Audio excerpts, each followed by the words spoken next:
Guys, നമ്മൾ ഇന്നൊരു house വാമിങ്ങിന് gift ഒക്കെ മേടിക്കാനായിട്ട് ഒരു ഷോപ്പിങ്ങിന് പോവാണ്. ഇപ്പോൾ പ്രിയങ്കാൻ്റെ കയറി വരുന്നുണ്ട്. ഇതാണ് നമ്മുടെ ഹക്കി മാമൻ്റെ പ്രവാസി എൻ്റർപ്രൈസസ്. മൂന്നാംകുറ്റിയുടെ അടുത്താണ് നമ്മുടെ കട വരുന്നത്. എല്ലാവരും വന്ന് മേടിക്കുക ഗൈസ്. പിന്നെ ഇതാണ് ഞാൻ കുറേ നേരം ഇരുന്ന് പോസ്റ്റ് അടിച്ചു ഗൈസ്. പ്രിയങ്കാൻ്റെ കറണ്ട് ബില്ലടിക്കാൻ കയറിയതാണ്. ഇതാണ് ഗൈസ് എൻ്റെ കോസ്റ്റ്യൂം. അപ്പം നമ്മുടെ പ്രിയങ്കാൻ്റെ വന്നിട്ടുണ്ട്. ഇതാണ് ഗൈസ് പ്രിയങ്കാൻ്റെ കോസ്റ്റ്യൂം. അങ്ങനെ നമ്മൾ അവിടെ നിന്ന് ഇറങ്ങിയിട്ട് ഇതാണ് ഗൈസ് മൂന്നാംകുറ്റിയുടെ ജംഗ്ഷൻ. നമ്മൾ സത്താറിൽ പോയിട്ട് അവിടെ നിന്ന് കുറച്ച് ഗിഫ്റ്റും കാര്യങ്ങളൊക്കെ മേടിക്കാനാണെന്ന് വിചാരിച്ചത്. കുറേ ബൊമ്മക്കുട്ടിയൊക്കെ ഉണ്ടായിരുന്നു. നല്ല രസമുണ്ടായിരുന്നു ഗൈസ് അവിടെ. എന്നെന്താ നമ്മൾ ഇതാണ് കേട്ടോ മേടിച്ചത്. നമ്മൾ കുറേ നോക്കിയ ശേഷം നമുക്ക് ഇഷ്ടപ്പെട്ടത് ആ കൃഷ്ണൻ്റെയും രാധയുടെയും അമ്മ ഇതാണ് നമ്മൾ എടുത്തത്. അങ്ങനെ അതും അവിടുന്ന് നമ്മൾ പൊതുങ്ങി ഗിഫ്റ്റ് റാമ്പ് പോലെ ആക്കി. ക്രിസ്മസ് ഹാൻഡ് ഇതൊക്കെ വന്നു. നമ്മൾ ബാഗൊക്കെ നോക്കി, പക്ഷെ ബാഗൊന്നും മേടിച്ചില്ല. പിന്നെ നമ്മൾ അവിടെ നിന്ന് ഇറങ്ങി ഗൈസ്. പിന്നെ നമ്മൾ അങ്ങോട്ട് നടക്കുവാണ്.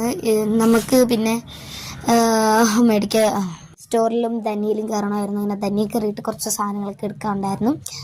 അങ്ങനെ അവിടുന്ന് കുറച്ച് സാധനങ്ങളൊക്കെ മേടിച്ചിട്ടുണ്ടായിരുന്നു. ക്രിസ്മസിൻ്റെ സാധനങ്ങളൊക്കെ വന്നു. ഇതാണ് നമ്മളുടെ ഫ്രെയിം. എങ്ങനെയുണ്ട്? കൊള്ളാവോ ഗൈസ്? കൊള്ളാമെങ്കിൽ പറയണം. എന്നിട്ട് നമ്മൾ ധനിയെന്ന് ഇറങ്ങിയിട്ടുണ്ടായിരുന്നു. നമ്മൾ കുറച്ച് നടക്കണം. ഞാൻ എന്തൊക്കെയോ പറയുന്നുണ്ട്. കുറേ ക്ഷീണിച്ചു കേട്ടോ. വെയിൽ കുറേ ക്ഷീണിച്ചു. ഇതാണ് കേട്ടോ നമ്മുടെ മാമൻ്റെ കടയുടെ സ്ഥലം. അപ്പോൾ ഇത്രയും